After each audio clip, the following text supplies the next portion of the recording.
Are you thinking about selling your house in 2026? Well, this is the video for you. I'm going to talk about timelines you can expect, some documents you'll need. I'm going to give you some tips because, listen, I want this to be a smooth transaction for you. And I don't want you up at midnight Googling, okay? So that's what I'm talking about today. Stick around.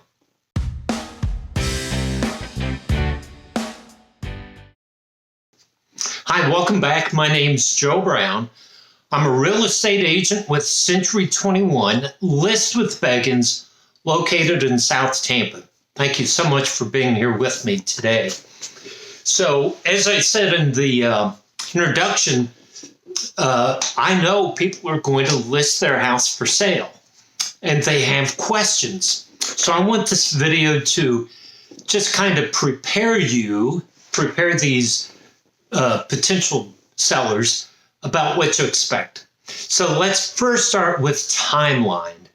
So right now, currently, from when a house goes on the market to when it goes under contract, the median time is about 90 days.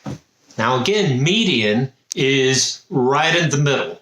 So some houses go under contract quicker and some go on longer. But the median is about 90 days. But then once a house goes under contract, you'll have closing between 30 and 45 days from then. So when you list a house, you're really looking at about 5 to 6 months to close, right? If it goes under contract, you're looking about 5 to 6 months. So just prepare yourself. It's not going to be quick. Well, it could be. And I'll talk about that in a second. So just be prepared. Just know the timeline. But let's think about the process, right? So you decide you want to list your house for sale. First thing you have to do is clean the house, right? Get it ready to list. So clean the house. If you know of things that need to be fixed, get them fixed. Do some curb appeal, right? If you need new plants, mow the lawn. I'm not saying you have to paint the room or paint the house. You don't need to do that. But a good deep cleaning throughout.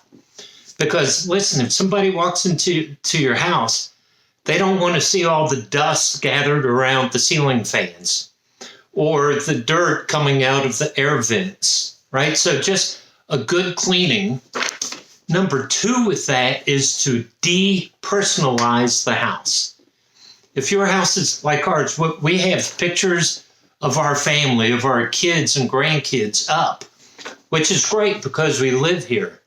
However, if you're going to sell a house, you want the potential buyers to think, oh, I could live here. But if they walk in and they see all of your pictures and family pictures, they're going to think, oh, this is somebody else's house, right? So depersonalize, declutter. I listed a house and the wife was into ceramics and she must have had 500, no lie, 500 ceramic items throughout the house and yard. And I said, listen, a lot of this just needs to be packed away and gone. And they did. And the house sold, but it took a while, okay?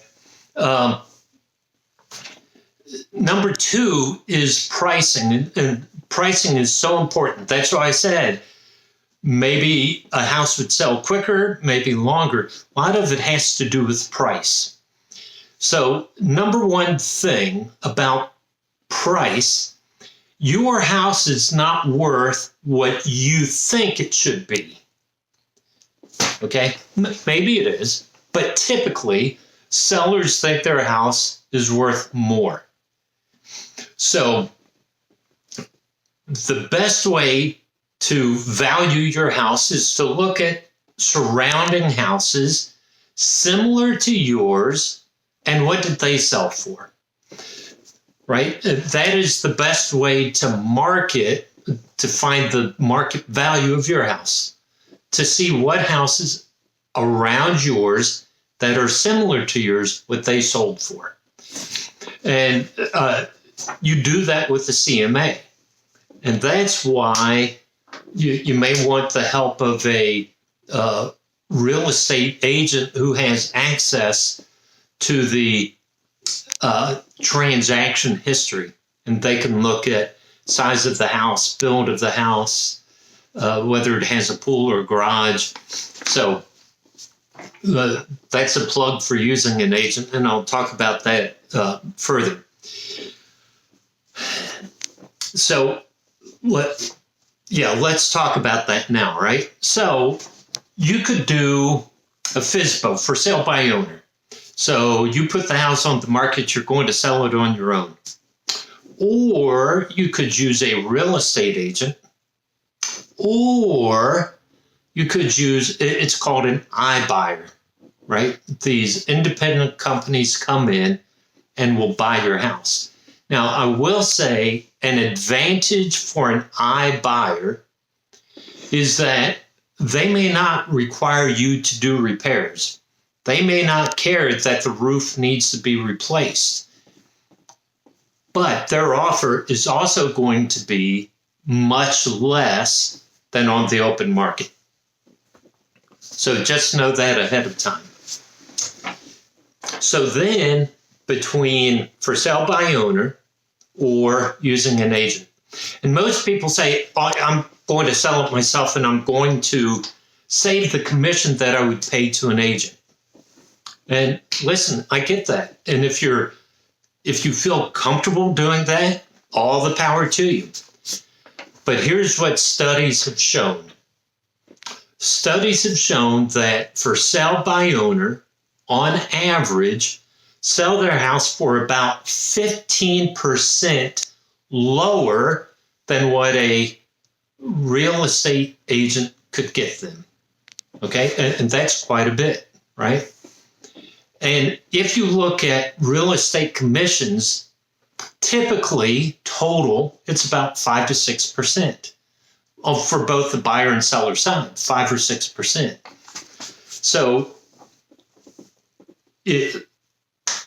the point being, you may say, oh, I want to save money by selling it myself, but if you undersell it, you're really coming out worse than using an agent and paying them a commission. So that's just something to think about, right? The other thing with CMAs and using an agent, and listen, I hate to say this, but it's really to your advantage as a seller, is to get estimates from different agents. Now, listen, if you call me to come look at your house and determine a market value, I will do that. And I want your business. But to be fair to you, you may want to talk to other agents as well. Now, I want your business because, first of all, I'm with the best brokerage in the area.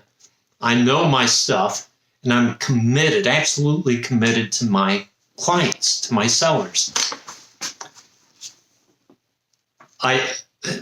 So here's a story. I did a listing presentation at a house, and I laid all the facts out. Houses in this area are selling for this.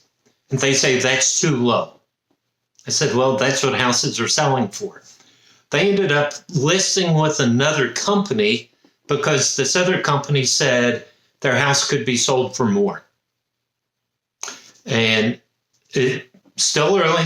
House is still on the market, still hasn't sold. Now, I'm not saying if they listed with me, it would be sold. But some people list because of the number they hear, right? And not the truth. Well, one thing about me, I'll tell you the truth. You may not want to hear it. I may not want to say it, but I'll tell you the truth. Go to marketing, right? So you want your house to be presentable. You want your house to look the best it possibly can. That's why we say clean the house and depersonalize. And with photos, I use, and my brokerage uses, a professional photographer. He's done this for years. It's great lighting. He uses drone footage. The pictures are absolutely beautiful. And I tell you, as I scroll through, I say, man, what a great house. I have seen pictures online of houses that it looks like either the owner or the agent used a cell phone. In some pictures, you can see the person with the cell phone in the mirror, but dirty dishes in the sink, beds unmade, pile of clothes in the corner. That is not an attractive look, right? So pictures, good quality pictures are essential. But then second of all, where's the house marketed? Now with Century 21 List with Beggins and Beggins Enterprises, when we market the house, not only does it go on MLS and Zillow and Homes.com, Realtor.com, those are the big ones. It goes to 250 different internet sites, both nationally and internationally. Okay, it is spread all over to get the maximum exposure for you. That's the problem with some people that do for sale by owner, right? They put a sign in their yard and they go on Zillow. Now, is that effective? Maybe so. But we want, as an agent representing you, I want the biggest exposure possible, right? Second, when we get offers, right? So here's the process. Decide to list the house. So you clean, you sign a listing contract, the house is marketed. Now we get offers. And it's just not about price because there are contingencies. We want all these repairs done. We want to close in 90 days. There's a home inspection contingency. There's a appraisal contingency. And so some sellers say, I want a cash offer. You know what? Cash offers sometimes can be smoother. Not always the highest offer, though, right? And so, and listen, here's the reality for a seller. Buyer A comes in with a cash offer. Buyer C comes in with an offer that's financed through a mortgage company. You know what the difference to you means? Nothing. At closing, you get the money, whether it's a cash transaction or a mortgage company. To you, it's cash. So just don't think that cash is a better deal. It could be a lower amount. And it's my job as your agent to get the most I can for you out of the sale of this house. Let's talk about inspections. So if there's a contract and you accept the contract, the buyer is going to want inspections on the house. And the inspections will be a general house inspection. It will be a 4-point inspection because insurance is going to want that. And depending on the age of the house, they will want a wind mitigation report. So here's my advice to sellers. Do the inspections ahead of time. Before you even list the house, pay $500, $600 for an inspector to come in to inspect your house and do a 4-point inspection.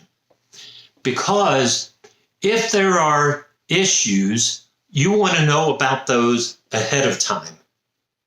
Because the worst thing, you list the house, a buyer does an inspection and they say, you need a new roof. Well, wouldn't you have liked to know that before you listed the house? Or to know there's issues with the electrical or AC? Yeah, don't have any surprises. So my recommendation, do the inspections before you list the house and take care of those issues that you can. And then so again, the process, list the house, you get offers, accept the offers, goes through the inspection period. Now you come to closing, right? And the title company will take care of that. The title company will coordinate with your mortgage company if you have one. They'll coordinate with the HOA if you're in a community. They'll coordinate with the buyer's lender, and they will take all the documents and file them with the county. Now, there are charges to that, right? But they do all that for you. So you pretty much just have to go and sign your name on many documents and then leave the keys and you'll get your money. So let's talk about some documents you must have. So number one, in the state of Florida, it is required for sellers to prepare a property disclosure. Sellers have to list everything they know, all the problems they know about their house. Now, and you have to be truthful, because if you know of an issue and you don't report it and the buyer has the issue and it comes out that you knew about it, you open yourself to a lawsuit. So listen, just report everything you know. Now, if there's damage behind the walls you can't see and you don't know about it, that's one thing. But if you know about it, you have to report it. Will it affect negotiations? Maybe, right? There's no guarantee, but you must report everything that you know about. If you live in a community, you need to have all the HOA documents, the bylaws, articles of incorporation, the monthly fees. You need to have all those HOA documents. Sometimes HOAs require new buyers to apply to be a member of the HOA. So we need a copy of the HOA application. If the house was built before 1978, we need a lead paint disclosure, right? Because lead paint was used prior to 1978. And it's really a simple form. Do you know if lead paint was here? Yes or no? So, simple form. If the seller is a foreign person, right? So somebody from England lives here, they decide to sell the house. Well, they are not a citizen of the United States. So there's a special form for foreign real estate transactions. So some money has to be kept back. So there's a special form for that. Also, if you have a copy of your deed, surveys, keep your surveys. Title insurance from when you first bought the house. If you have any of that, that is useful to have on hand moving forward. Let's talk about money. I mentioned before just about for sale by owner and agents and paying commission. So typically, right, so in the past, a few years ago, I would say to my seller, I charge a 6% commission. And I share my commission 50-50 with the buyer's agent. So I keep 3% and I share with the agent 3%. Well, because of lawsuit and some settlements, that language has changed. The language has changed.